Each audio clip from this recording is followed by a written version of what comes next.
Hey, ndị be anyị alụ na-emezikwanụ n'ala Igbo na ndị ọnwụ mere eze sikwa na mmadụ agha aṅụzi mmiri tọwa iko. Isi na ụfọdụ ụmụnne ya apụta ntu a fa na-eche ka nwanne fa nwere ego nwa, na-ekpe ekpere ka nwanne fa nwere ego nwa, ka fa were akụ na ụba nwanne fa wee bụrụ ọgaranya. Fa echefuzie na nwanne fa ahụ na-anụ nwaanyị na nwanne fa amụtalụ nwa. Fa achọghị ịma ife fa ma bụ ka nwanne fa nwụọ, ka fa nakọrọ nwunye nwanne fa prọpati niile wee bụrụ ọgaranya, wee birizie witi nwunye nke fa na ụmụ nke fa.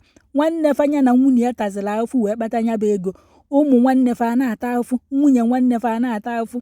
Bịakwanụ ka unu nụrụ ka nke a si wee mee. Na ekene na-efezikwanụ nku aka n'ebe ụmụnne nọ na ndị nne di nọ.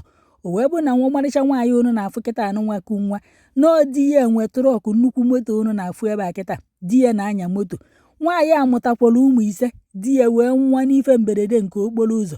Ụmụnne di ya wee sị na nwaanyị a gburu di ya. Nwoke mmadụ ayakwa ya wee nwụ. Nwoke mmadụ agbakwo na orichara nri dapụ nọ na nwoke ebu moto ka o jekwa mee bizinesi kpata ego. Nwoke wee nwee ife mberede nke okporo ụzọ wee nwa. Ụmụnne di nwaanyị a wee nara ma kaadị di eji eweta ego na bankị, buru moto bukọrọ prọpati niile nwoke nwee narie. Nwaanyị wee na-ata afụ witi ụmụazị ise. Hei, efurefu unu na-afụ kịta anụnwa bụ nyanwa ka ụmụnne di nwaanyị a binyere moto a ka ọ na-afụ maka moto, na-ebi ihe ndị na-eje agbagharị were moto na-arụ ọrụ. Nyanwa na-emeziri ụmụnne di nwaanyị akaụntụ. Nwatakịrị nwaanyị unu na-afụ ebe a, nne di ya ka nọkwa ndụ, onwekwa ife o kwuru, agbawa ya aka n'ifie na-abụ nakọcha ya ife niile di ya nwere na n'obere nwa okwu n'aka. Ọ bụrụ na ọ pụọ kịta agbaba akwụna a na-akọ ya ọnụ si na ọ na-achụ nwoke na di ya nwere nke a nwee nke a, si ọ na-efegharị. Nekwanụ kọndishọn ụfọdụ ụmụnne unu na-edebe nwunye unu na ọ bụrụ na unu nwa ịbụrụkwa nwoke were ife na-eme kịta amara ife. Onwe ife ọbụla ị nwere tinye ya n'afa nwunye maọbụ n'afọ ụmụ ị mụtarụ.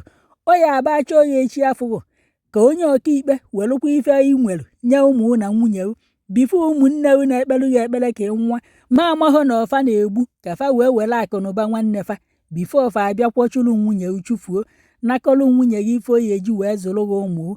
Ụmụazị ya aza afa ntu anụnwa achọrọ gị afụghị, ụmụazị ya anọchite anya, ụmụazị ya eji wee na-echeta nekwa ụdịka afụfụ a na-atafa na nwunye unu. Hei, kedu na ife na-ebutezi na ụmụ nwoke na-anwụzi ọsịsọ nekwa ọmarịcha nwatakịrị nwaanyị a di ya anwụkwana. Amakwanụ m ife anya emezikwa ụdịka ọnwụ ụmụ nwoke na-anwụ na nke ikpeazụ a. Anya enebakwalụ nya bụ ife anya na ekene na-efezikwanụ nku aka. Unu ya abịa ka unu nụrụ nnọọ ka nke anụnwa si wee mee. Efurefu anụnwa ebinyere moto a ajụrụ ya ọmụ onye nwaanyị a bụ si na ọmụ onye nwaanyị a bụ. Kedu ego unu na-enye nwaanyị a? Ị na-emerụ nwaanyị akaụntụ? Ọ jụkwara na aya eburu moto ahụ. Ọkwa ndị ụlọ ikpe bịara iburu moto a ka ebuje na nke Honorable Ifeobi na-abụ ka nwaanyị mmadụ were aka ya na-afụzi maka moto enwe ego enweta na moto ka o wee na-azụ ụmụ ya. Ọ nọrọ ebe a na-atategheri ọnụ na moto bụ nyanwa ka ọ dụ n'aka. Ọ na-adụghị n'aka ọgụ nwe moto. Unu ya anwụ ọkwa ifu ndị a na-echere nwanne fa ka fa nwa. Unu ya ebu ụzọ nwụsịsịba. Ịnọrụkwado ekpe ekpere nwanne unu echere oke nwa ka ọ bịa larịba nwunye ma ka ọ bịa bukọrọ prọpati. Ịpụta ụtụtụ na-ekpe ekpere Chineke buchi ya alụfafa buru ụzọ nwa maka na nya bụ ife na-akarị akarị. Amahụ na ọfa na-egbu ụmụnne fa ka fa wee zọrọ prọpati fa. Kedu afa gị? Onye bekee. Okay, ebe zinakọ. Ka ihe Kodo onye nwe moto a? Kodo onye nwe trọk a? Oh, my husband. Your husband? Okay. Your husband bụ onye ebe? Okay. So, ka ebe your husband dị nọ na? Our husband was last year. I was 30 years. 25. Okay. So, ka iwetelu akwụkwọ na ministry na ụmụnne di gị. I feel like I'm making it to happen for everything to happen. Gị nwa nwa ịkụ n'aka. Ọsọsọ nwa ka ị mụtara. Ụmụ one ka ị? Ụmụ 5. Yes, sir. Okay. So, ka ihe ndị be di gị ji wee achọ na ka ị metụ ihe a? Has no more bully. Has no gị bully? Yes, sir.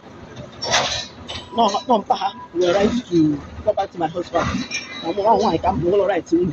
So apart from this truck, on where you your husband? Yes. Ogasia. How do you think about my husband? How do you follow my husband? How since we have my machine? They know a business man my husband do. Has his career. So the lady I am the money. Not how I can get the money. So ụmụnne di gị anụnwa a na-ewetakwa onwe ya na contribute n'ịzụ ụmụaka. No, sir. The ATM card ka o si wee lu ya aka. The one at the accident scene. My husband doing last night. I don't know that the conductor for my husband. Somebody go to the place to pay my husband. Onye your husband? Go here my brother-in-law. Okay. Ma nne di gị aka dị ndụ ka ihe ọ na-ekwukwanụ maka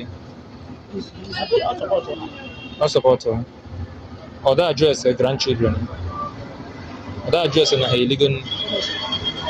This is a court order. The court has delivered an interim order prohibiting the respondents, which are the brother single, from further subjecting her and the children to any form of violence.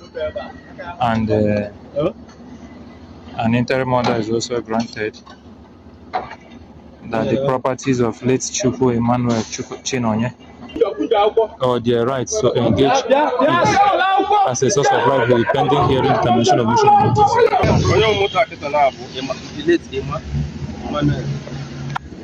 Late Emmanuel. Onye ka late Emmanuel to you? Emmanuel Chukwu Emmanuel Ogwe. Ka onye ọ bụ to you? Oh, my brother, bro. Ọgwụ ahụ dị ọbara. Nye maka ọgị. Ọ ka bụ ofu steeti a ka anyị ka. Ọ bụ ofu steeti. Ọ bụrụ your biological brother. Ị ma nwaanyị? Ama. Onye ọ bụ na-akpakwa alụ. their brother. Oh, madam. Everything go over what Ị ma na ọ nwere ụmụaka fine. Ndị be di ya. Court nyere order na ụmụ nwanne di esi enye aka na ya moto and anyị na-ebu ya property di ya niile ebukọ ya. Ọkwa gụnwa bụ mekaniki n'ebe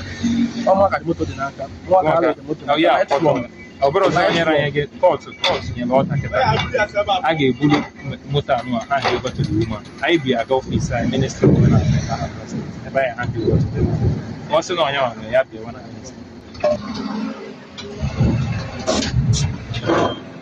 Let's go.